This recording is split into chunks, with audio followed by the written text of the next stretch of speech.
Welcome, everybody. I have to say, this is just such a beautiful sight.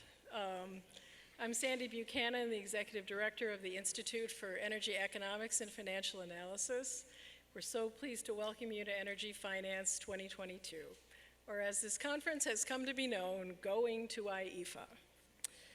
I'd like to start with thanks for a number of people who helped us pull this event together. First of all, our speakers who donate their time and share their knowledge with us, our generous funders who make it possible for people from nonprofit organizations from throughout the world to come to New York for this event, our wonderful conference planning team, both at IEEFA and Strategic Event Design, and our hosts here in this beautiful facility at the New York Academy of Medicine. And most of all, we want to thank you for being here. We have 450 people coming to the conference from 40 countries and many, many walks of life: environmental advocates, community leaders, philanthropists, lawyers, investors, energy experts, people from all over the world. And we're also very happy to welcome our online participants. So this year we're also streaming these 4 plenary sessions online and have people joining us in that way as well. A couple of very quick housekeeping announcements for those of you who are here in New York. Our website, IEEFA.org, serves as the app for this event, so if you want to check any of the schedules, locations, speaker biographies, etc., they're all right there on the website. This is a zero-waste event, so we would really appreciate it if you would follow the instructions on the composting and recycling bins and do your best to help us with meeting that goal. I also want to remind you that this event is open to the press and that some of the sessions like this one are being recorded. So this is IEEFA's 12th annual conference, including the online events in 2020 and 2021. IEEFA itself has changed quite a bit since we were last here in June of 2019. The organization has tripled in size since then, and we now have team members in 14 countries on 4 continents. In fact, many of us are meeting each other here for the first time.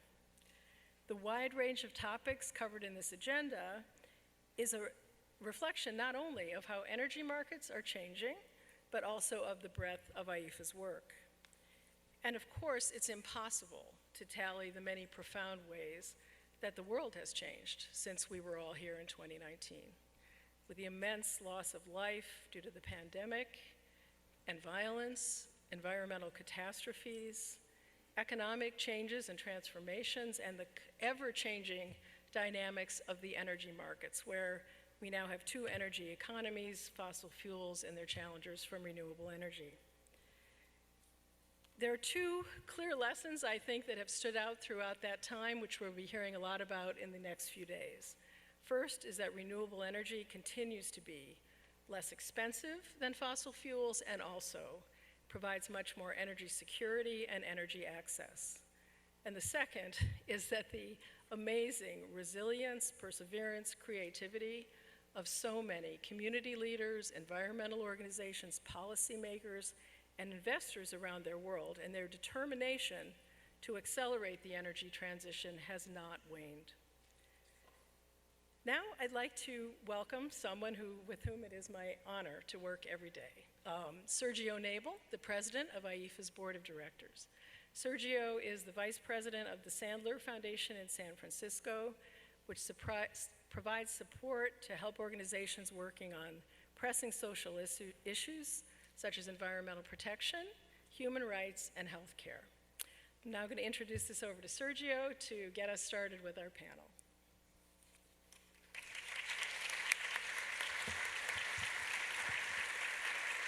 Thank you, Sandy. Thank you, Sandy.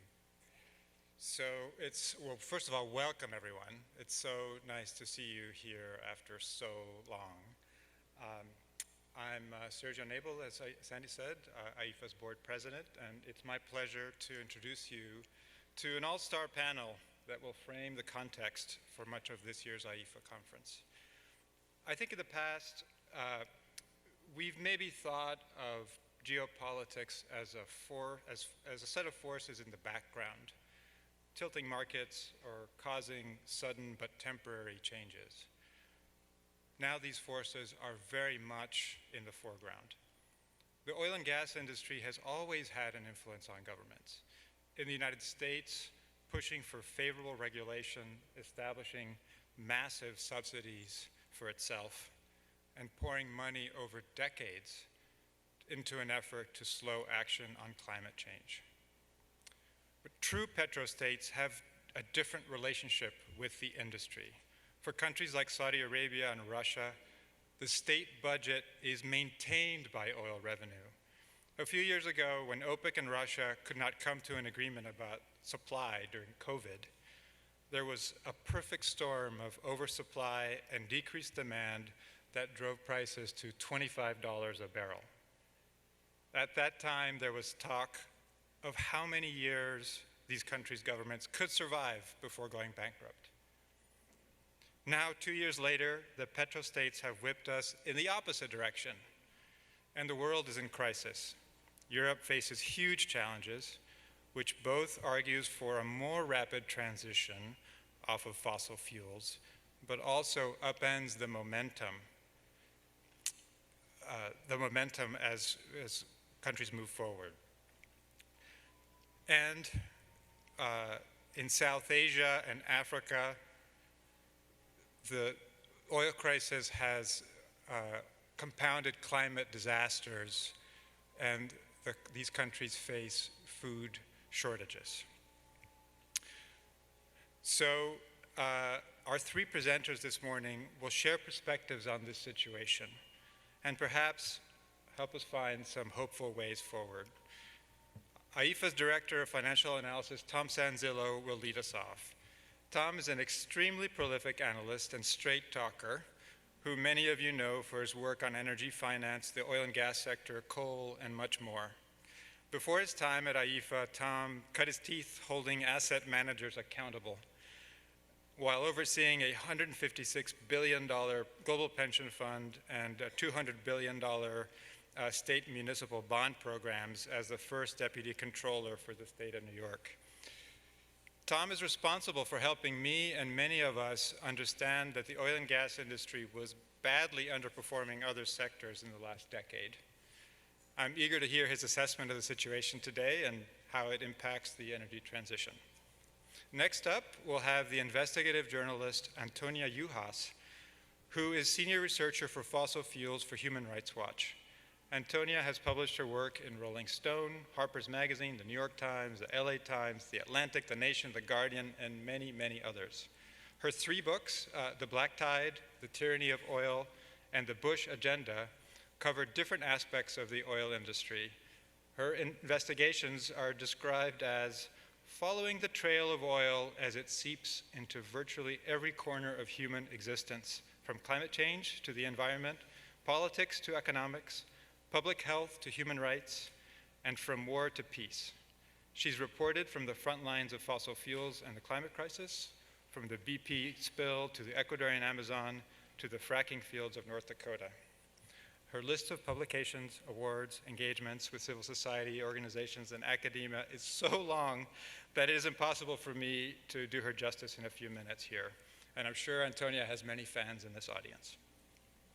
Following Antonia, we'll have Sara Jane Ahmed, who is no stranger to this crowd. She's a former IEEFA analyst and currently an IEEFA board member and the founder of the Financial Futures Center, which she started after being selected for the Climate Breakthrough Prize. Sara Jane also serves as the finance advisor to the ministers of finance of the 55 most vulnerable countries that form the V20 group. And she's just come back from a very intense V20 meeting, I think yesterday, or last night. So Sara Jane's previous roles include advising the UNDP, the Asian Development Bank, the World Resources Institute, and the Climate Change Commission of the Philippines. She's esteemed for her strategic and collaborative approach, including when she helped win the government-sanctioned moratorium on coal power in her home country of the Philippines. In her latest venture, she is developing climate prosperity plans with vulnerable countries. And this is what I like best about Sara Jane. She is clear, creative, and hopeful. So today's agenda will have 3 presentations, and then we'll have about 30 minutes for Q&A at the end. So with that, let me just turn it over to Tom to kick us off.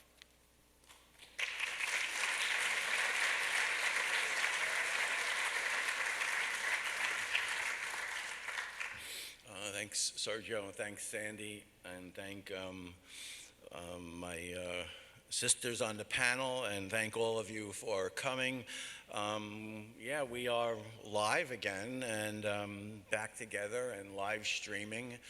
And the bad news is, if I'm boring, which I might be, you can't put me on mute. So before I start, I wanted to acknowledge that IEEFA and our movement lost a really good friend this year, Donald Ross. He would come to these conferences and he would probably be up in one of the corners smiling at us. He was a very good friend, and I'm going to miss him. IEEFA views climate change and our movement through a financial lens. And so normally I would talk to you about growth and profits and markets and globalization and debt, but there are other terms these days that are maybe more important. Those are political terms that are driving the market. And politics, unfortunately, in our time, has become a language of control and nation states and authoritarianism and power blocks and leverage and terror and domination. Over the last few years, IEEFA has developed a view of the financial markets that puts this politics at the center of the discussion. And with the invasion of Ukraine, it's a new day where climate policy is inextricably linked to the power block alignments that are forming and reforming as I stand here. The events in Ukraine have shaken me, and I know a lot of you, to our core. The death and destruction in Ukraine continues to this day. But I also, like I think a lot of you, see a path maybe for our climate movement. I'm going to start with an analysis of the fossil fuel industry and basically why it doesn't have much of a viable long-term future. And then from there, I want to talk about how that geopolitics is affecting the markets. But I wanted to start with a couple of facts. The main thing is that the fossil fuel sector has lost its financial rationale. And by that, I mean in 8 of the last 10 years before the invasion, the fossil fuel sector lagged the stock market. It placed last in 5 of those years. That's the green area, the green little dots, that's the energy market, and the white ones are where the stock market was. They're below it in 8 of the last 10 years before the invasion. We also see that the invasion caused an increase in the price of oil considerably. And I'm going to come back to this, but we are basically seeing that increase as short-term and unsustainable. We see the longer term, and that's what we're talking about here today. And the longer term tells us that a fossil-free portfolio performs better than the normal indexes that contain fossil fuels. This chart shows that even with the current price spike, which has gone on now for quite some time, the fossil-free portfolio performs better. So how did this happen? Well, since 2008, U.S. frackers pushed production way up. That's what the blue line is there. And the U.S. became #1 in the world for production of oil and gas. Russia and Saudi Arabia are second and third. And the U.S. frackers basically contributed to an oversupply in the market, drove prices down, drove profits down, and drove the fiscal deficits of many of the state-owned enterprises like Russia, Saudi Arabia, and Norway, and drove those fiscal situations into a deficit, which in those countries means a hit on their political support. Russia's invasion of Ukraine pushed prices up, way up. And if you take away nothing else, every oil producing nation and every oil and gas company benefited and benefits to this day. The short-term revenue gains, however, masked Russia's broader structural problems with limited technological innovation and a political system that sees decarbonization tied to lost revenue and their declining significance in the world. The invasion of Ukraine raised oil prices and also catapulted Russia to being the leader of the world's oil and gas industry, the leader of the oil companies and the leader of the other countries that are benefiting from it. It also gave Russia the political leverage to turn the world's energy supply into a tool of naked power politics, including climate politics, and that has changed the landscape considerably. That said, we're told in the longer term, the International Energy Agency tells us that the three sectors that the oil and gas industry supports, the transport sector and the petrochemical sector, are all facing, the industry is facing challenges and competition, and in the electricity sector as well. So those general scenarios that the industry has is basically they're in trouble, and that's their problem and why they haven't been moving forward. Recent example, I think, tells a lot. Darren Woods, the chairman, CEO of Exxon, explained that by 2040, Exxon will no longer be in the gasoline business. That's pretty darn important.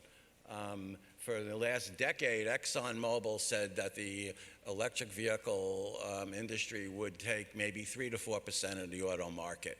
Now he's saying it's going to take 100% of the auto market. To him and to Exxon, the petrochemicals will be their next big thing, and they expect that that will be their savior. So the invasion of Ukraine changed the market. Saudi Arabia and Russia are flush with cash. Russia is using that cash to destroy Ukraine and to kill its people. ExxonMobil and every other oil company have soaring revenues again, and the war created bottlenecks that sent oil and gas prices skyrocketing. Those who benefit, well, at least some of them support Russia overtly, and some of them sit on the sidelines and watch their bank accounts grow. Make no mistake, the war is about oil producers' need for more revenues. The worldwide economy is in transition, and the emerging economic order that we are trying to create will not produce revenue for oil producers without major geopolitical acts like war. What we are seeing is an emergence of two economies, what Sandy mentioned, one sustainable and one driven by the demands of the fossil fuel producers. On the fossil fuel side, there's a nation-state politics and power blocks. There's a fossil-centric economy where sustainability is a cost and technological innovation a pretense, nothing more than a license to drill, and where their climate solutions are a well-financed public relations fantasy. And the weight of price increases and supply disruptions hits emerging economies the hardest. On our side, we seek global governance structures to make certain that all benefit, especially righting the historical inequities between North and South. We have contributed to the creation of an emerging sustainable economy despite the contradictions and persistence of the oil and gas industry. Our technological innovations are designed to solve problems of climate change and energy security. Our operating environment contains a mountain of obstacles, but there is momentum that we have. The markets are moving in our direction. Utilities are investing in renewable energy and wind and solar all over the world. The automobile companies are making electric vehicles at a pace that I mentioned. I don't think even Exxon would have expected. The petrochemical sector is moving more slowly towards sustainability, but there is definite movement. Our problem is the short-term geopolitics, and petrostate will continue to dominate, and climate policy will be linked to power block formations that create the kind of volatility we're seeing. This confronts us with some major questions. And I put down 6, but there's easily 600, and you could all probably add even more than that. And I wanted to choose one of them just by way of moving forward and closing out. How we think about cost. We are told it will be too expensive to make the changes needed to combat climate change. It's just going to cost too much. From a financial perspective, the money that's laid out for the energy transition is an investment. The returns will be in actual cash. How those returns are taken and how they are applied are real issues. But the so-called costs are investments. I want to give you one case. Take the case of Babcock Ranch, Florida, a town of 11,500. The town was built less than 10 years ago. It has 100% solar, and its utility lines are underground.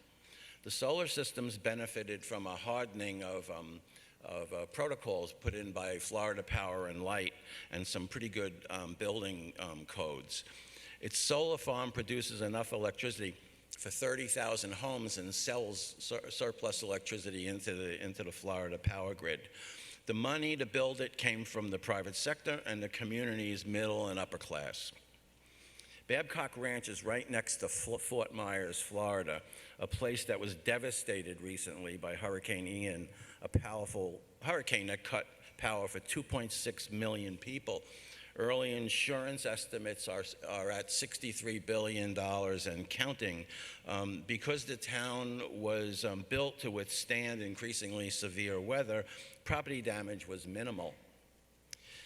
And the lights stayed on. They stayed on before, during, and after the hurricane, and the community center in Babcock Ranch became an oasis for the people forced from their homes in Fort Myers and nearby Sanibel Island. When we are told it will be too costly to address climate change for financial reasons, I disagree. The investment cycle for energy systems requires rebuilding. Every system everywhere in the world requires ongoing investment. Renewable energy is about how investment takes place, not whether or not it will take place. The auto industry is targeting $515 billion for electric vehicles. That's not a cost, that's an investment. The upgrading or hardening of infrastructure will at minimum reduce costs from weather events, and that takes economic planning, something that the United States is completely unfamiliar with.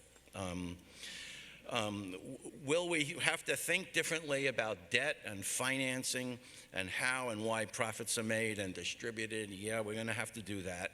And the world has done that every time we moved from agricultural to industrial or industrial into post-industrial modes of change. For those of you who are interested in the rebuilding of Ukraine, become acquainted with what went on around the world with the Marshall Plan after World War II. We can rebuild that war-torn nation, and we must do it green this time. Taking these questions on and the other ones that I've listed and the ones that you have are what we're here for in the next couple of days. And I know from our prior conferences that you all make the next few days into a learning experience and time for planning the next stage of our movement. So I'm hoping to continue my adventure in learning from all of you, and I look forward to the next couple of days, and thank you all for coming.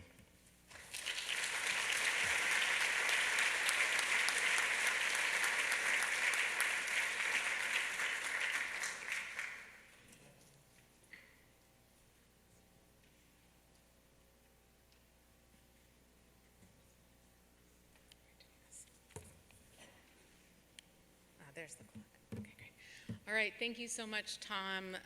I'm Antonia Juhasz. I'm a senior researcher on fossil fuels at Human Rights Watch, a brand new job, and in addition, investigative journalist and author. I want to thank Sergio. My talk is a bridge between Tom's and Sarah Jane's, so hopefully you'll see a nice flow between our presentations, and then we'll look forward to your questions. It's so exciting to be here with IEEFA and with all of you in person, so thank you all so much for being here, and to the online audience. Where is my clicker? clicker is here. Okay, great. So Tom obviously gave us a lot of information that we're going to want to download, and my talk is to hone in a couple of key transition points to what we do about the problems and the obstacles that Tom laid out. But the first point I just want to make sure we start with and hone in on is that fossil fuels are the primary cause of the climate crisis. We cannot confront the climate crisis without confronting fossil fuels. Take that message to all of your climate friends and really see this message as central to solving this problem and many others. So as the slide reads, fossil fuels are the largest source of anthropogenic greenhouse gas emissions in the world. The fossil fuel industry and its products accounted for 91% of global industrial greenhouse gases in 2015 and about 70% of all anthropogenic greenhouse gas emissions. Honing in on the US in 2019, fossil fuels accounted for 94% of total US carbon dioxide emissions and 80% of total US greenhouse gas emissions resulting from human activity. But it's not just fossil fuel emissions, it's a certain set of actors. Since 1988, more than half of all global industrial greenhouse gas emissions can be traced to just 25 fossil fuel companies. The companies, some of them are publicly traded, private companies, and state-owned companies. When we look at the obstacles to change, to transitioning from a fossil fuel-based economy to one that confronts the climate crisis and transitions off of fossil fuels, we have a primary set of actors that are the obstacles. And those are the companies, the governments, the industry, the governments that they support and boost, and that includes, of course, the governments that are most tied to the fossil fuel industry, the largest petro-autocrats, where the state-owned companies are part of the government. So the primary obstacles on the climate front to tackling the climate crisis are also those in the primary obstacles to transitioning from fossil fuels. We're looking at Saudi Arabia, we're looking at Russia. The United States plays a very interesting role in this. It has really depended its aggressiveness on who's in power, on the administration in power. Under Donald Trump, we had a really unique triumvirate that was formed between Russia, the United States, and Saudi Arabia. Obviously, the US alliance with Saudi Arabia is ongoing. It sort of comes in levels of willingness to make public pronouncements against Saudi Arabia, willingness to make some actions against it, but there tends to be obviously a very long-term commitment that moves between administrations. With Russia, that's been quite different, and the Trump administration was obviously very unique in having this link between all three and created enormous obstacles as a result to the attempt to transition from fossil fuels and really helped lock in a power dynamic which Tom alluded to in how I believe in one of the reasons why we got to this crisis, but we can talk about that more in questions. It's also important to see the fossil fuel industry more as a block. The oil companies partner with each other, they partner with different governments. American companies partner with Chinese companies. Until the invasion, they partnered with Russian companies. They definitely compete, but they have a unifying interest to maintain the dominance of fossil fuels. And you see those partnerships sometimes override what might be political differences.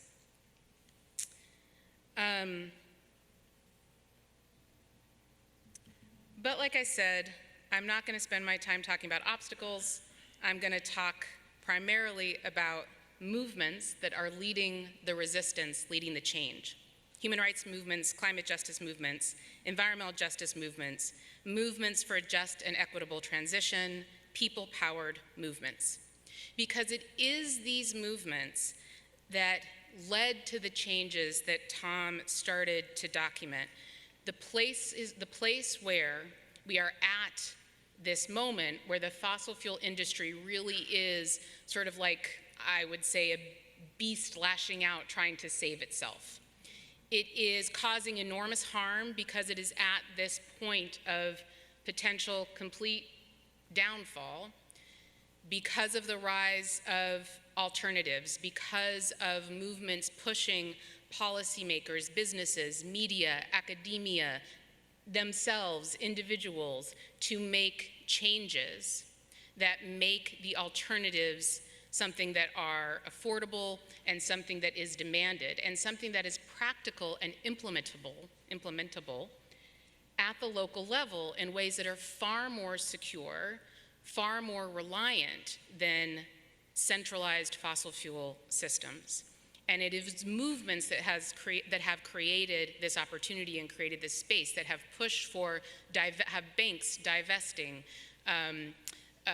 institutions divesting from fossil fuels, that have pushed for the type of changes that have put the industry on the brink. And one of the reasons why is from this quote that I've put up, United Nations Human Rights Council report on climate change and poverty by the Special Rapporteur on Extreme Poverty and Human Rights back in 2019, addressing climate change will require a fundamental shift in the global economy, decoupling improvements in economic well-being from fossil fuel emissions. How we came to that statement is that the necessity to shift off of fossil fuels certainly has to do with the climate crisis, and these movements have emerged in response to the climate crisis, but I would say they have emerged more concretely from the on-the-ground impact of fossil fuels and seeing the harms, the extreme harms that are caused at the point of where fossil fuels are extracted, transported, refined, used, disposed.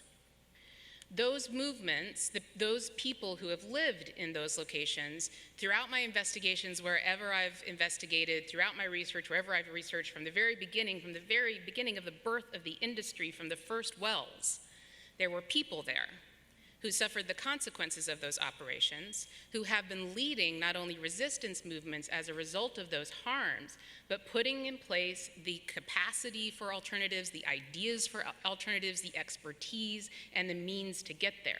One of the things that's changed is that as more of us have been on the forefront of climate harms, we have seen ourselves impacted and have increasingly said, wait a minute, there are people out there who have been experiencing harms like the climate crisis from its cause, from fossil fuels. What are their experiences? What are they saying? What do they have to teach us? And putting them at the forefront to lead. Now, I'm told that this is going to play by just clicking on it. Yes, it is. This is Iraq. The previous photograph was Ecuador. This is flaring from normal activities in Iraq. The previous one of Ecuador was normal activities, normal fossil fuel harms. So these type of harms are experienced all over the world. They have real life human impacts. So this is a slide looking at research on Louisiana's Cancer Alley. If you looked at a map of the United States, you would see that 7 of the 10 census tracts with the highest cancer risk in the nation are found in that one little area of Louisiana with those red dots. It's called Cancer Alley. Any exposure to cancer-causing pollution will increase a person's cancer risk. Most parishes in Louisiana have at least one industrial facility that releases cancer-causing pollution, but pollution levels are highest in Cancer Alley, where there is a concentration of some 200 primarily petrochemical and fossil fuel facilities. We know this cancer risk because this is also an area that's extremely well studied compared to other parts of the world where you experience the same risks of cancer and the same other harms that are associated with petrochemical and fossil fuel releases. This include reproductive harms, harms to breathing, to health, to neurological capabilities, all across the gamut of public health and the environment. This has led to organizing. This is organizing in St. James Parish, Louisiana. This is Sharon Levine of Rise St. James. This is Ann Rolfs of Louisiana Bucket Brigade. All around the world, you see this organizing, protests taking place. This is Ecuador. If Russia's war in Ukraine has told us anything, it is that we need to get off of fossil fuels as quickly as possible. And studies have demonstrated that the best way to do this is as rapidly as possible, that we can't just fall off a cliff. We have to put in place those investments for renewables now. And if we do so, this is an incredible study from Oxford University, a decisive transition of accelerated zero carbon deployment would save the world $26 trillion in energy costs over the coming decades. This includes the cost of adapting the grid. The reason why fossil fuels are expensive today as they were 150 years ago. Why? Because they've invested all of their money into going into way more expensive, harder to get at places. Deep offshore, fracking, bursting into rocks, tar sands, fighting wars to gain access to oil. That's expensive. Whereas the renewable energy industry has been investing in making more efficiency, cheaper, and deploying its operations so that we have microgrids, we have shorter distances to move energy. The closer it is to you, the less it costs to move it. The more resilient it is, the less energy you need. All sorts of efficiencies and securities that fossil fuels do not have. How do we do this? Okay, if you want a really great paper on managed decline, this is it. George Mutit and Sivan Karta, read this paper. Okay. We have to, okay, got it? Good. All right, you can see the professor in me. Read it, there's gonna be a test after the lecture. All right, so we have to do this thoughtfully. Managed decline, what a managed decline means is planned obsolescence.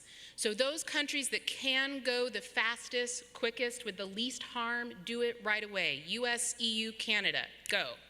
Other countries, much more dependent on fossil fuels, and a much less ability to put in place alternatives, much less income. Those countries are going to go slower. A lot of countries in the middle that just need financial help to leapfrog fossil fuels. They need debt relief. They need the international community to pay them to keep their fossil fuels in the ground and to fund resilient, just, transformative transition. These key points, extraction should be, no, I don't have time to read that. You guys read it. These are the key points of managed decline and just transition. You can ask me about it in the questions. Oh my gosh, I can't read that, it's so small. All right, the autocratic petrostates.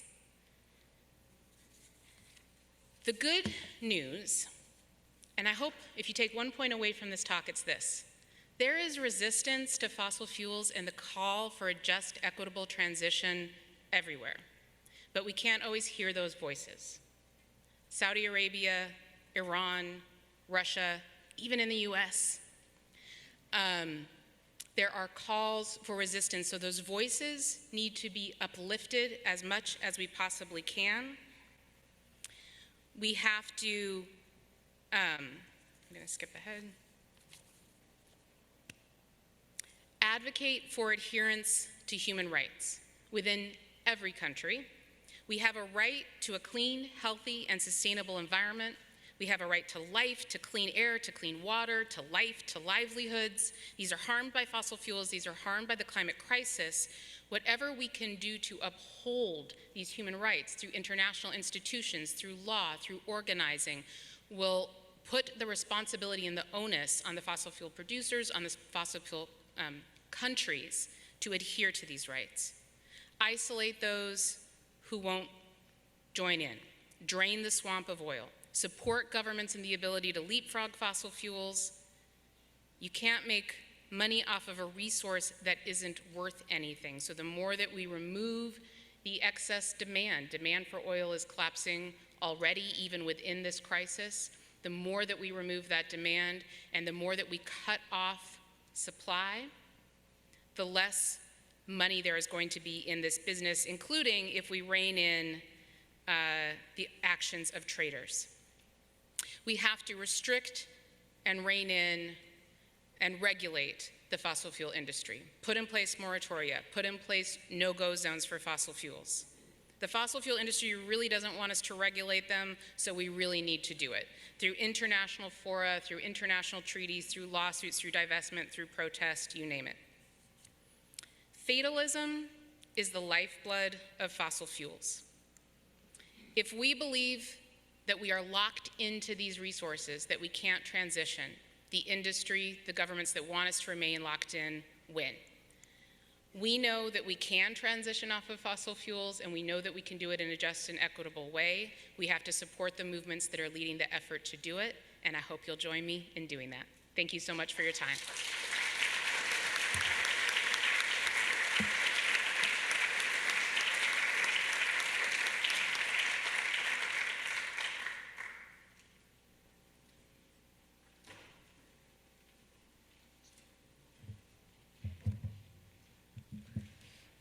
Hi, everyone.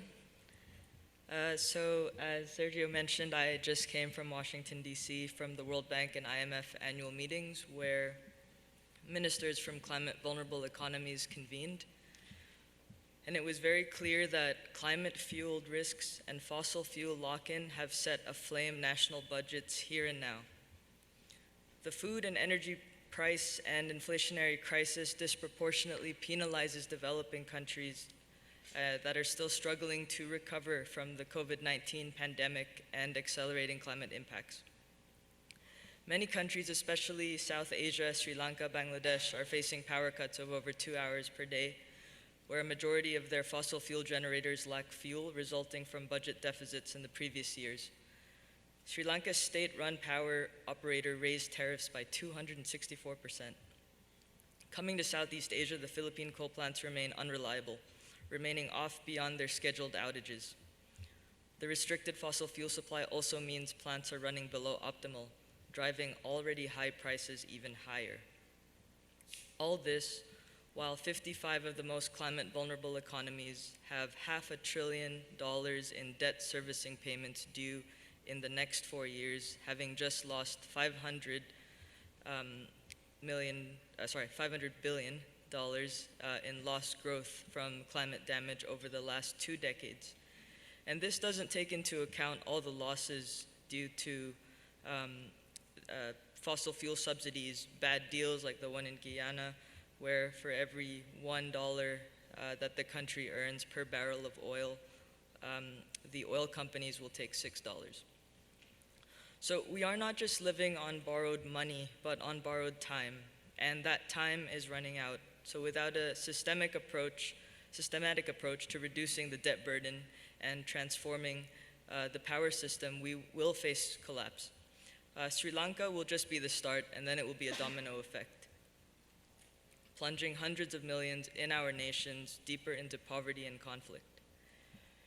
So we are often blind by the way narratives have defined problems and solutions, rendering us blind to what in the global south is actually extremely obvious. For example, vulnerable countries today are actually leading the push for global decarbonization, not just harming away from their extremely difficult domestic circumstances, but paving the way for accelerating the energy transition in the north. Since 2018, our community's work was pushing for the early and universal application of climate and transition risks in the IMF's surveillance instruments, which has resulted in new rules that will generate unprecedented momentum if we work on it in concert. As the IMF chief emphasized yesterday, transition risk assessments will now be applied to 17 of the world's top emitters as a start. And this is a result of the work of vulnerable economies to push global changes and to be part of the solution. So as Tom mentioned, transforming economies is not a cost, it's an investment. And investment in resilience means investing in the means to accelerate decarbonization in the South in ways that can recreate markets, develop more impactful market design, and ultimately spur momentum in the North's capacity to transition further. During the start of the pandemic, President Nasheed from the Maldives and Prime Minister Hasina from Bangladesh launched the Climate Prosperity Agenda in 2020 on the margins of the UN General Assembly. The Climate Prosperity Agenda for 58 of the most climate-vulnerable economies seek a climate-coherent development agenda and enable countries to foresee securing fiscal and economic and social benefits. Fossil fuels and fossil-powered vehicles have historically been important revenue sources for governments through import taxes and sales duties. However, what's clear today is that this has created more loss across the portfolio in the form of subsidization and lost opportunities to grow other industries. So the Climate Prosperity Plan now provides medium-term development strategies illustrating forms of public income made possible with the transformation towards a low-carbon future. We need to realize a fundamental counterintuitive truth.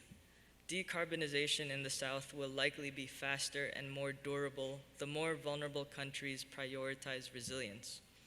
Bean counting emissions reductions will simply not do it alone. Strategies anchored on public welfare, resilience, and inclusive development will generate unprecedented speed as well as public support, which is vital for the tougher decisions that have to be considered this decade. This transformation is what's required to maintain political stability. So the Climate Prosperity Plans, in short, is a procurement order by climate-vulnerable country governments to secure new investments to transform their economies and the systems that power it. Thank you.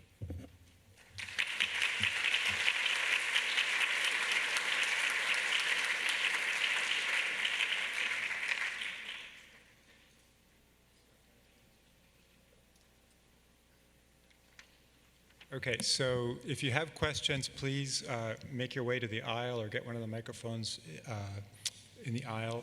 And if you're online, there's a chat function where you can put in your question, press send, and your question will be read out here. So maybe while people get inspired and organized, I'll ask a first question.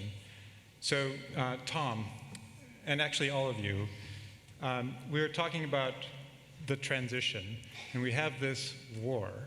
How do you talk to pension funds, talk to advocates about the transition, given the prices of oil and the momentum, and the slowing of the momentum that we had for the transition before the war? Well, you know, right now we have prices that have gone, you know, through the roof, and that is going to last for a while. It's lasted for way too long now, and it's largely a function of the bottlenecks that are created by the military, the invasion, and the market disruptions in Europe, and then the fallout around the world. That should be a market signal to many of the countries to move forward with the transition and move forward with renewable investments and other alternatives to fossil fuels. But it's having a sort of a mixed response, in the sense that some of the countries are frightened by the terror tactics that are involved, and are buckling down and investing more in fossil fuels and trying to deal with it. So you have on that side, you have the higher prices, and on the one side, some incentive for renewable energy. On the other side, if in fact there is a flooding of the markets with oil and gas, and the prices drop, you have another set of dynamics that are taking place, that most of which may be the bankruptcy of the more aggressive countries, and somewhat depressed values for the oil and gas companies. That is a sort of a better climate. It's where we were before the invasion took place, but each of them poses a certain amount of contradictions. There's no clear pristine path for us, and I don't know how everybody else feels, but I can't take that, you know, the fact that the industry, in order to make its higher prices, its preferred method is now the destruction of people. It's kind of it's gotten to a position of just raw politics, and it shouldn't be allowed to last. So is oil still a bad investment? Is oil still a bad investment? Oil right now, you would make it would, for just a clean, cold investment, it would be a good speculative investment, but not one that we should be anywhere near, or any investor that's running an institutional fund should be near, because they should be looking at that long-term chart that I was talking about, where you could make more money through fossil-free portfolios than you can on the other. But there are lots of pressure now on the funds who were divesting to turn back on their commitments because of this short-term price spike, and because everybody's willing to forget that why this occurred. Exxon's earnings last earnings calls, they said the reason that they were making so much money is because they had now perfected capital discipline, and that this was the way in which that they could move forward. The fact that the price of oil went from $60 to $120 has nothing to do with it. Thank you, Tom. So yeah, and let's not forget that it was it's only been a year since the price of oil was zero. It didn't just go down to 24, it went negative, went to negative territory. And this volatility is a hallmark of the fossil fuel industry, the oil market in particular, for at least the past, say, 20 years. They've been in crisis mode for about the last 20 years. I think the war in Iraq was an example of that crisis mode, and the war in Ukraine is another.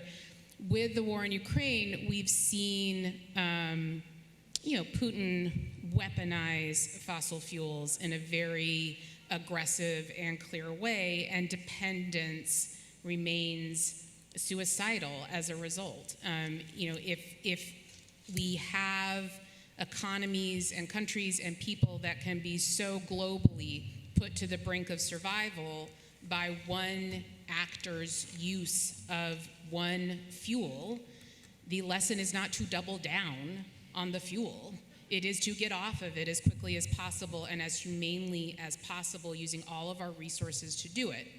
I spent the last year and a half living in New Orleans. I experienced Hurricane Ida, and one of the things I learned through that experience is the incredible effort and thought and research and technology that has already gone into what you do when you lose the access to fossil fuel energy. We have microgrid technology, we have rooftop solar. Those locations that had already access to microgrids, to easy access renewable energy, are the ones that continue to have energy in the wake of the hurricane. This was replayed again in Puerto Rico, where you have a centralized fossil fuel energy system that collapsed as a result of a storm. Those communities that had already put in the time and energy to have microgrids, decentralized, democratized sources of energy, had energy through the storm.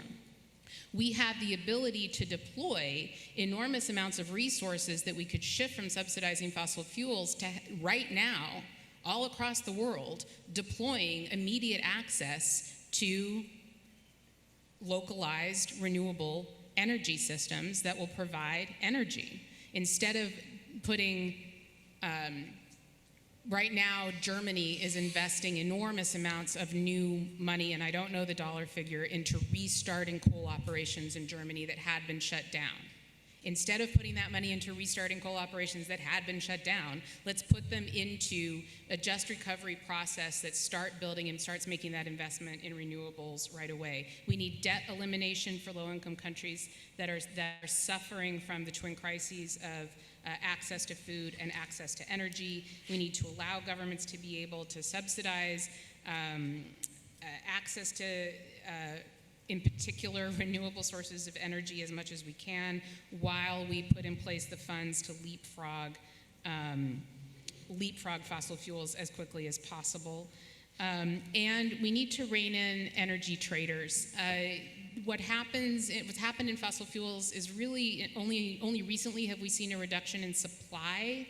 Instead, we saw a redirection of supply. Russia's supply went to China, went to India.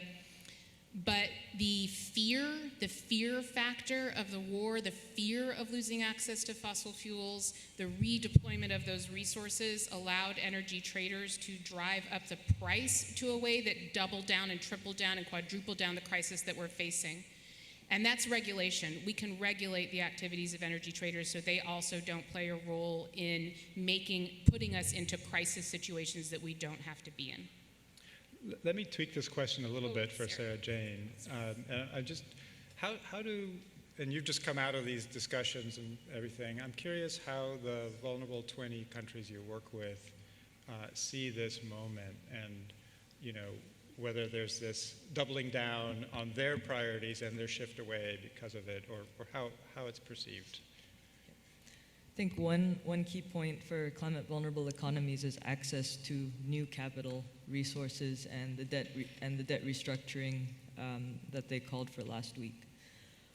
In terms of what we see across the markets, if you don't have energy security with domestic power, you may have political instability, and we already see that across the board. So to secure political stability and to ensure that you're able to attract new investment, a transformation of the economy is necessary.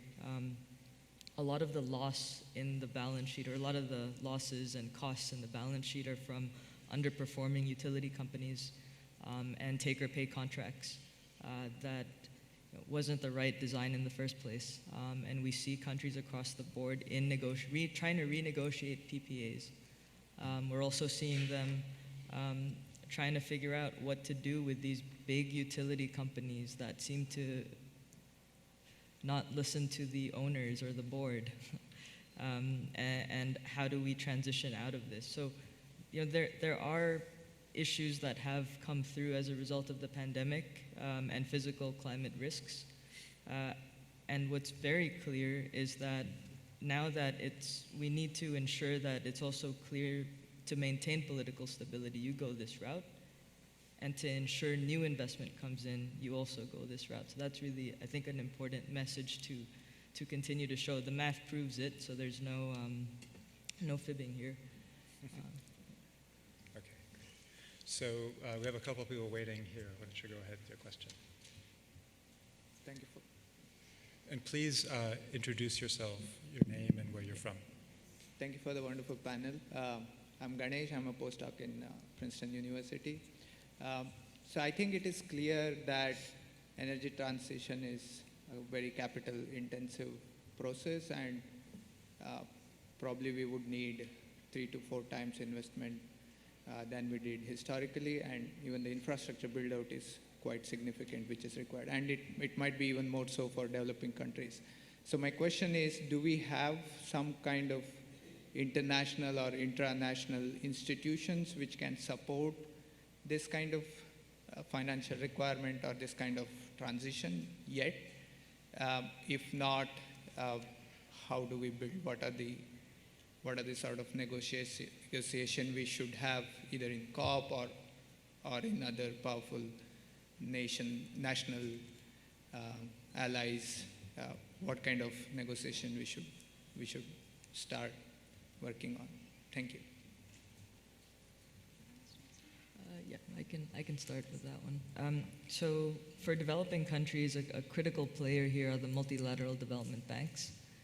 The World Bank, for India it would be the Asian Development Bank, Asian Infrastructure Investment Bank, Africa. All the development banks pretty much have to increase their lending capacity for this because they can give concessional resources. The other thing that we figured across the V20 is that the multilateral development banks own about 20 to 30% of the debt, which means we can restructure that debt and bring in new investment to drive this transition. Yes, all this capital is required, but all this capital is required and can be financially structured. There are many brilliant people here who know how to engineer and structure these deals to make it work for countries. And it's just a matter of being willing to, and that's what the MDBs need to deliver.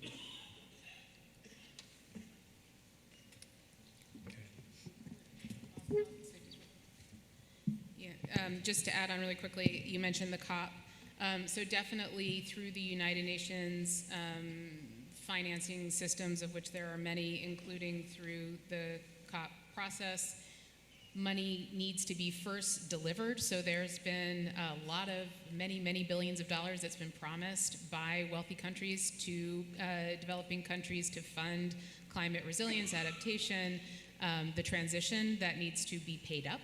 And then there needs to be discussion of either an additional component of financing that is directly, essentially, keep it in the ground financing that you pay for economies not only to transition, which the money is already supposed to be for, but to keep fossil fuels in the ground. And this is an ask that basically the government of Congo has recently basically put forward, came out of Ecuador earlier, creating a United Nations system where money goes directly into a United Nations holding facility and then goes directly to countries to fund the transition, keep it in the ground policies. But it's a good ask for COP. I'd like to just check other quickly too. I wanted to take a slightly different tact on this. I mean, I agree with the focus on the multilateral banks and what have you. But I was going to talk a little bit for a minute on how markets are supposed to work on, when a weaker part of the global capital markets is a market, or and there are many markets, but it is one market in a sense. And when a portion of the market is weak, or gets weaker, it is supposed to be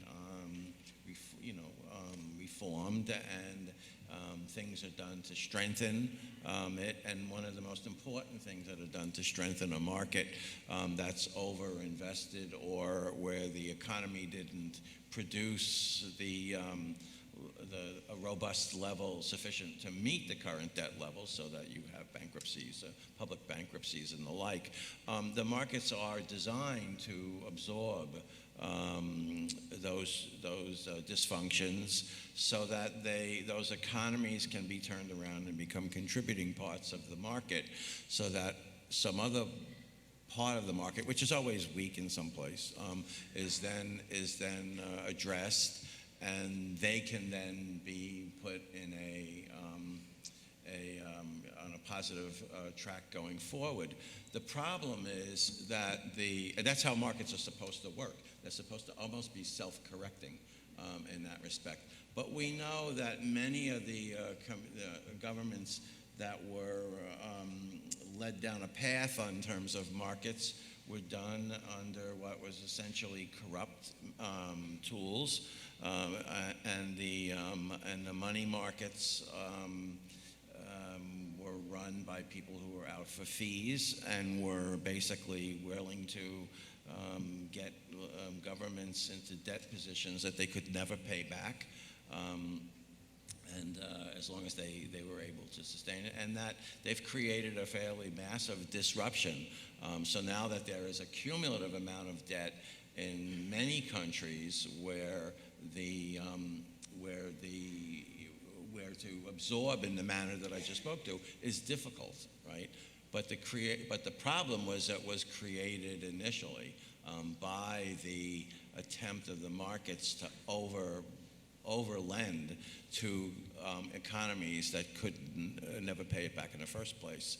So you then have a broader question then of justice, but you still have the same tools of absorption and write-offs and what have you, as long as there is some willingness of the global bodies that we were talking to acknowledge that in those contradictions and imbalances, and not look to do like, and we're involved in Puerto Rico, and not like to do in Puerto Rico, where the bond markets are saying the Puerto Rican government has to pay back $8 billion in debt on its utility, when the value of that utility is probably negative, and the entities that own the debt are probably worth $10-15 trillion. So the demand for Puerto Rico to pay that back is in a negative growth economy that could never pay it back, and these entities that own it are worth trillions, and this is $8 billion against 10 trillion, and that it should be absorbed, and that can take place, and it should take place, but it doesn't, and that's the nature of our political fight. Okay, go ahead. Yeah. Thanks. I guess since the last time we were here, you both all of you flagged the war in Ukraine and the coronavirus as these, huge seismic shifts in our economy. But it also seems like at the tail end of it now, we're also dealing with a very different kind of interest rate policy globally. And I think that, so much of the energy transition as it's happened up to this point has seemed to have occurred in this relatively low interest rate environment. As that shifts, I guess I suppose this is mainly for Tom and Sarah Jane, but it seems like that could have fairly stark implications, not just for the deployment of these technologies, but also potentially for the debt crisis in the global south. So I was just wondering, the sort of question on my mind is, like, what, if anything, do climate movements need to be saying about interest rates now?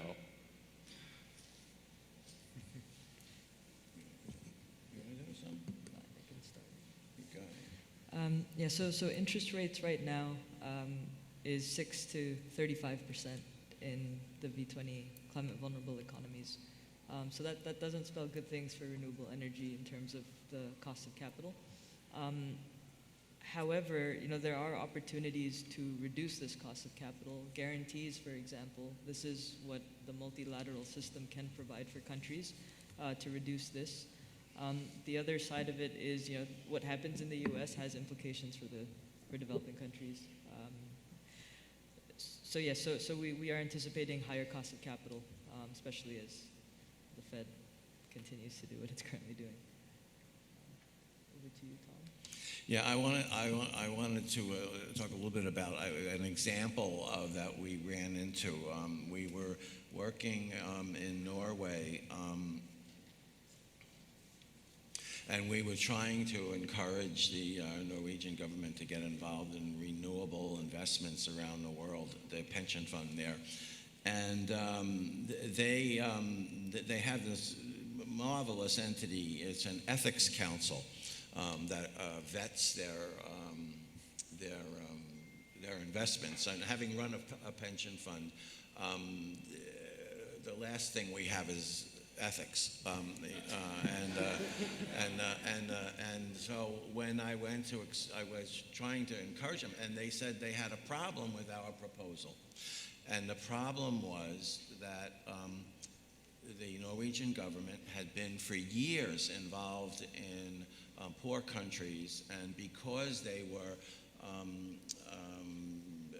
benefited very handsomely from the oil profits over the years, that they had a foreign policy, and that foreign policy was to provide aid to many of the poorer countries in order to develop.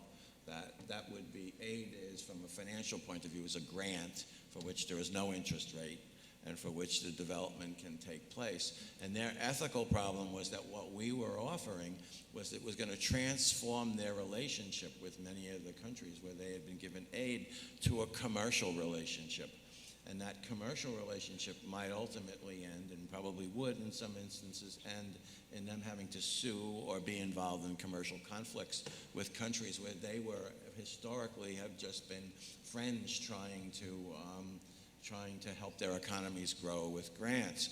So they were taking the position that there shouldn't be any interest rate for countries that are poor because the economics don't work to have it paid back in the first place, and to lend money into such an environment is silly, but to provide the kind of aid with an attempt to develop markets in that manner was in fact the most appropriate way to do things. I almost fell over that there was a public entity in the world that thought that this was a major impediment to their going in and doing investments, because they were trying to figure out how to do right without doing harm.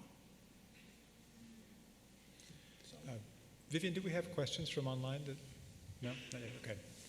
So please state your name and ask your question. Thanks. Hello, I'm Edan Ilile from the Sunrise Project. Antonia, what role can movements play? And Tom and Sergio, what can policymakers do to address the mispricing of soon-to-be stranded fossil assets, hidden subsidies, if you may, whether due to the overvaluation of fossil reserves or the underestimation of climate-related financial risks? think I heard him right. Well, I think one of the things that is that as we're getting more involved, our movement is getting more involved. One of the things that has made us a bit frightening to the fossil fuel industry is that we've become better educated, and we've become we have groups of attorneys and other specialists and what have you who are part of the sort of the grass and who put their talents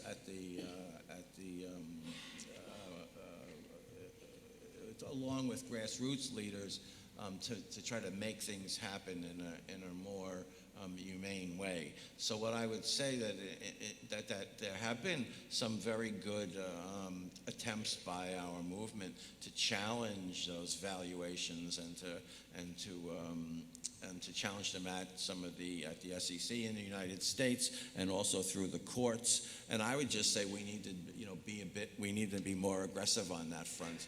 And because for the most part, the securities laws and the securities industries and the markets, they're not used to us, and we should make a pain in the ass of ourselves on a regular basis, in order to hold them accountable. It's the only way that it's going to work. And if nobody goes in there and questions it, nobody questions it. And I think that's what we need to do to keep going. But we need to get smart, and we're always getting smarter every day, and more talented every day. And that's because we have the help of many of the philanthropies here who are also willing to take long-term risks with us and know that we have a mountain of obstacles that we face, but we seem to be able to make some progress even when the odds are impossible. Bloomberg just did a story, Bloomberg Magazine, a big investigation into Exxon, looking at their employees who have been leaving in droves. And one of the Exxon employees said that working for Exxon is like driving a car headed off a cliff. That they know that the end of their industry is nigh.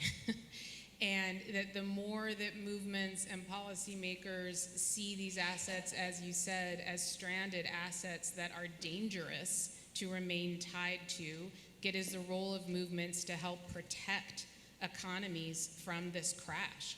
So there's in Louisiana a whole series of $30 billion facilities that are getting planned for LNG. And I think there's a list of 30 of them that are being planned.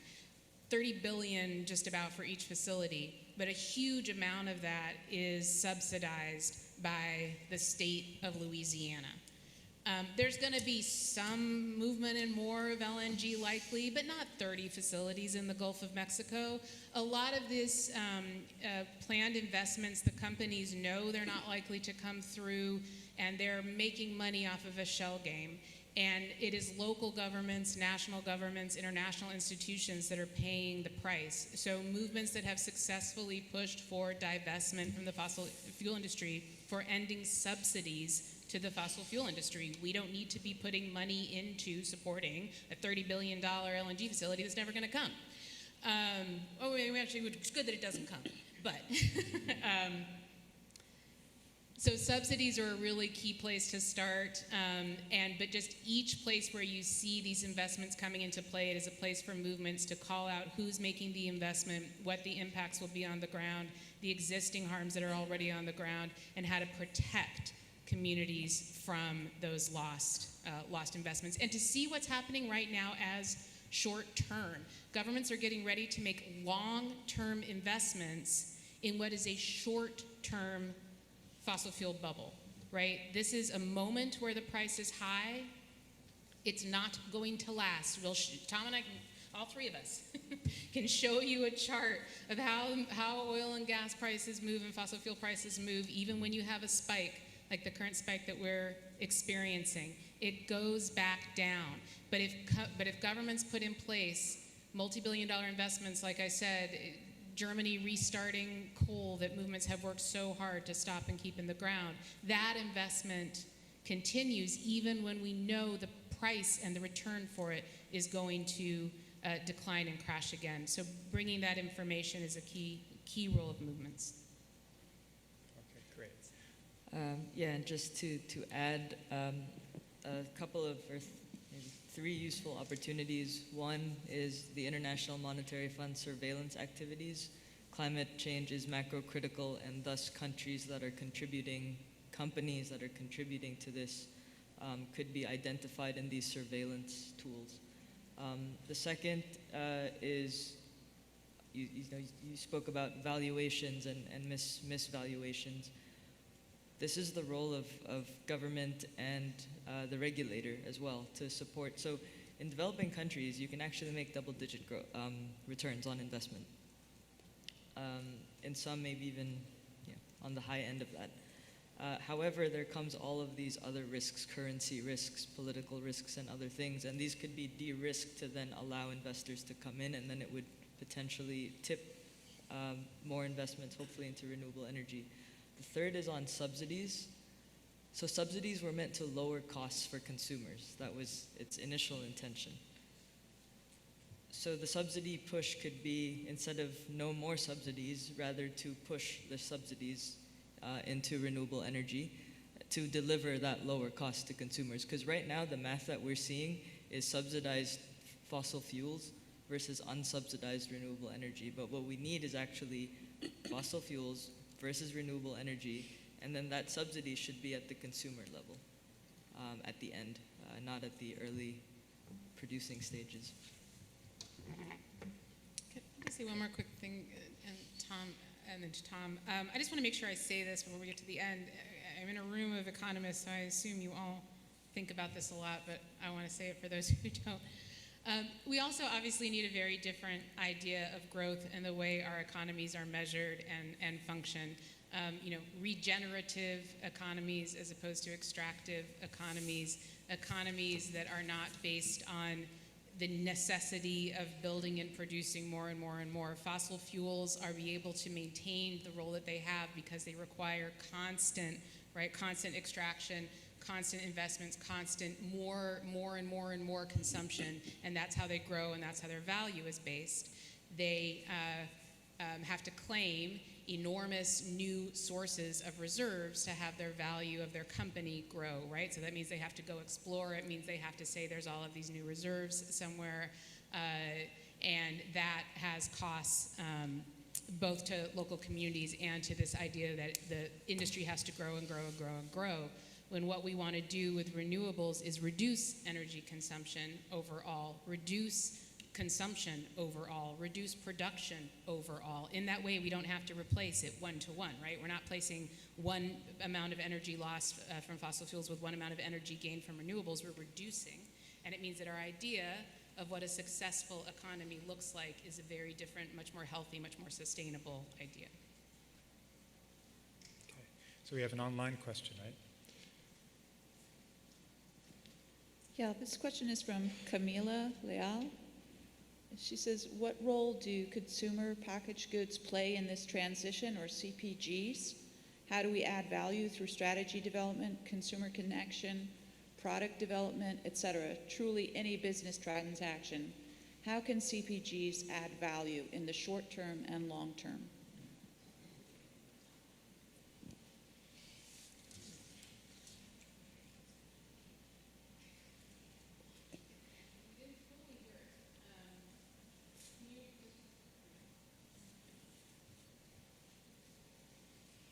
Yeah, so CPGs are consumer packaged goods. So I guess this is a question about consumption and demand. How can consumer behavior, I guess, I'm just interpreting this question, what role do CPGs play in this energy transition? How can CPGs add value in the short term and long term?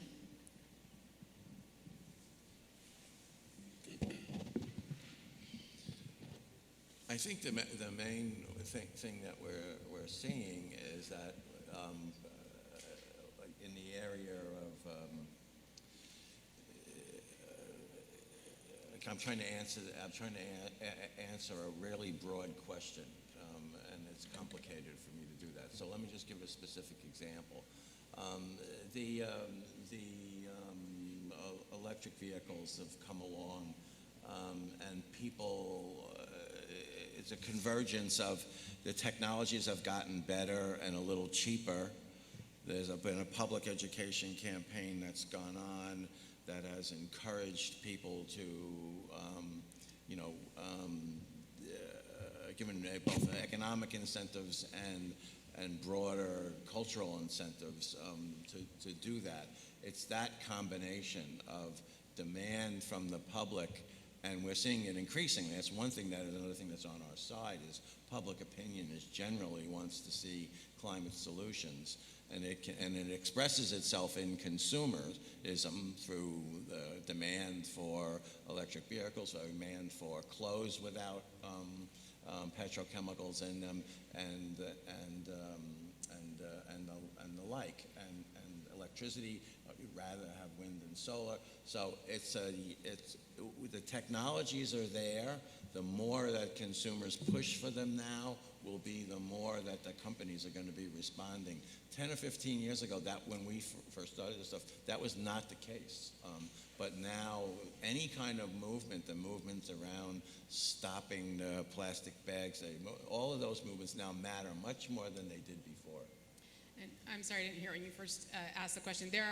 I know there are lots of people here at the conference, and maybe some in the room, who really focus on this issue of ending the petrochemical industry and plastics, the movement of the fossil fuel industry to save itself via plastics. I think the number is 30% of plastics production goes to consumer packaging, something like that. So we are, there's an enormous market that's being created for stuff that we don't need. Plastic that goes around something that's wrapped in plastic, that's wrapped in paper, that's, it is a piece of fruit that already has packaging. It doesn't need extra packaging. And that is the fossil fuel industry trying to find a way to save itself. Believe me, this isn't a coincidence that suddenly everything is being wrapped in plastic. This is a mechanism for trying to save itself. The more that we can demand an end to this wasteful, practice of unnecessary packaging, we will go a long way to reducing not only the production of petrochemicals, the production of plastics and their harms, but a logic that the industry is using. This is a selling point. This is how the industry says to investors, to the public, to banks, don't worry, we'll continue. We don't even have to sell gasoline. We'll be selling plastics. We're going to be great. It's a way that we take away their rationale for their continued survival. So let me just step in here for a sec, because we have 4 minutes left according to this clock, and there are 4 people standing up for questions. So can we have you each ask your question, and we'll take some notes and see if there's some we can combine and get to in the last 4 minutes? That work for you guys? Yeah? Okay. Go ahead. Hi, my name is Giselle Hersfeld, and I'm here with 350 Colorado. And my question is, as investors increasingly move towards favoring ESG investment portfolios, how do we ensure that ESG portfolios are genuinely sustainable and contributing to a just transition, and not just products of greenwashing and co-optation? Are ESG resolutions actually working as intended, and if not, how do we get there? Thanks. Hi, I'm Maya Golden-Krasner with the Center for Biological Diversity. So my question is about bankruptcy. So as we transition, there's going to be obviously increasing bankruptcies from oil companies. We recently won a settlement from a trade organization, and they declared bankruptcy and basically had to pay nothing. So how can we make sure that they are paying for remediating their stranded assets, their orphan wells, other stranded assets, and are people looking at the role of bankruptcy laws are playing in this? Okay. Just a small footnote to Tom's comment on the government of Norway. I would just like to state that the Equinor, the state oil company, is 70% owned by the government, and the Norwegians want it both ways. They want to appear to be renewable, and on the other hand, they do love pumping that black stuff. Okay. Hi, Tom Cormans with Appalachian Voices. Thanks for this wonderful discussion to kick things off. Antonia underscored the incredible importance of citizen movements in motivating the transition away from fossil fuels by elevating the struggles of communities on the ground, and ultimately getting in the way of attempted investments in fossils. We're at a time now where I think the Biden administration is taking very seriously what you said, Tom, that investing in energy transition is not a cost, it's an investment. And so many of us in the advocacy community are, while not laying down our swords against the bad investments in bad technologies and fossil fuels, also doing our best to scale up our ability to bring good investments to places that can really need them, in line with the Justice 40 initiative, the investments in the Inflation Reduction Act, but do that in a way that is consistent with the democratic buy-in of people on the ground who will be impacted by those largely positive investments as well.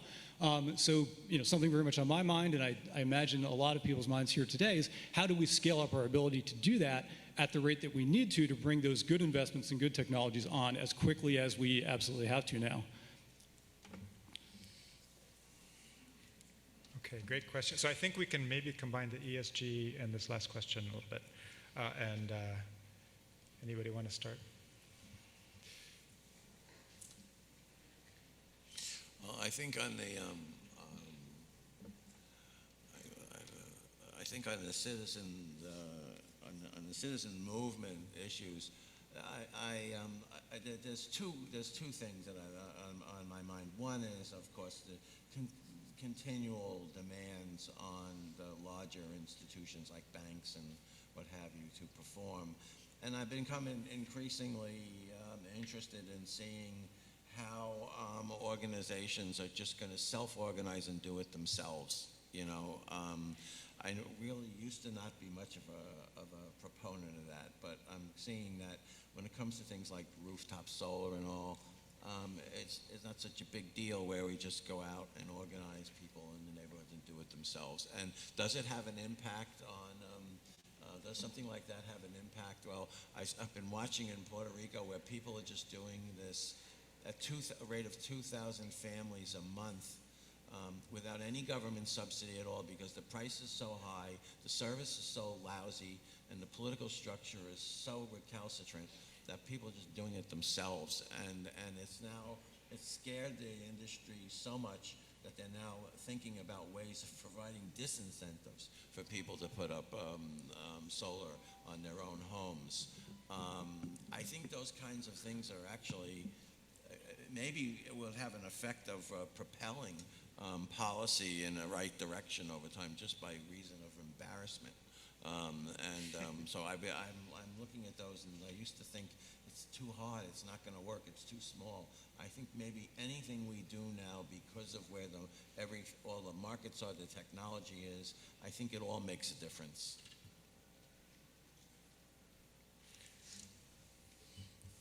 Just the question specifically on ESG, I think the trouble is that it's more of a box-ticking exercise instead of an ability to drive more investment or to show where the gaps are, or where else can you make or can you invest in order to hit your return. So I think that's something that it's not just the ESG side, it's also multilateral development banks when they're ticking boxes of climate investing. Is this enabling more investment, or is this just a box-ticking exercise? I think that's something that probably needs some more work. Great questions. I'm struggling how to address all of these. And hello from Colorado. I grew up in Boulder. Thank you, Colorado, for being in the room.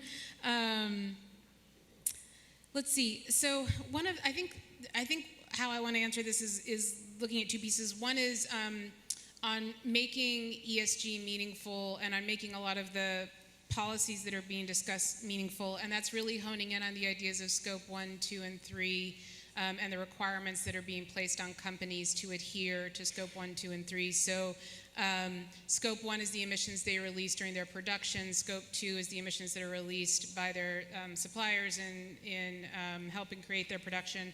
And scope 3 for oil and gas is where 90% of the emissions come in, which is the use of fossil fuels, the burning of fossil fuels, and companies want to make their requirements what counts as doing it well, what counts as net zero, just scope 1 and 2, so just that first piece of the pie. One of the most important demands is requiring that if you're going to say you're going to net zero, that if you're having a really quality ESG investment, that it's scope 1, scope 2, and scope 3, that it includes all of it, and that the company is responsible for the entire chain of events because the product is being produced so that it can be burned, and that is part of their responsibility. One of the reasons why they want to get out of scope 3, obviously there's a lot of emissions in scope 3, but also just talking about scope 1 and scope 2 allows the companies to say all the rest is your fault, consumer, right? You're using it, you're burning it, it has nothing to do with us, you're the junkie, we're supplying the good. If you can't get off of it, that's not our fault, that's your fault. If you're burning it, that's not our fault, that's your fault. When they are, of course, the one supplying it. The other piece, though, is to look at the responsibility associated with scope 1. Scope 1 shouldn't, their production, it shouldn't just be a responsibility that ends at emissions. At scope 1 is where we have enormous human rights responsibility and harm at that site of production, exploration, transportation, refining, disposal. You have harms to air, to water, to life, to land, to dignity, to so many items that are not allowable. We have human rights institutions, human rights movements, human rights responsibilities that need to be brought to bear onto scope 1 as well and to be included there. And on addressing, sort of how we, I'm not sure how to describe this, how we help create a democratic space. So I was going to say addressing the political, one of the ways of addressing the political obstacles is calling out the financial contributions to those who are unwilling, of the fossil fuel industry, to those who are unwilling to support local movements, political leaders who are unwilling to support local movements that helps create the space for the organizing that we need. On orphaned wells, I think the Biden administration, has funded cleaning up of orphaned wells, but it's state money to basically do what a private company should be held responsible to do. And I think now is the time for international, national, and local legislation that says that companies are responsible for the cleanup of any operations that they abandon during the transition. All right, well, we are out of time. So please join me in thanking Tom and Antonia and Sergio.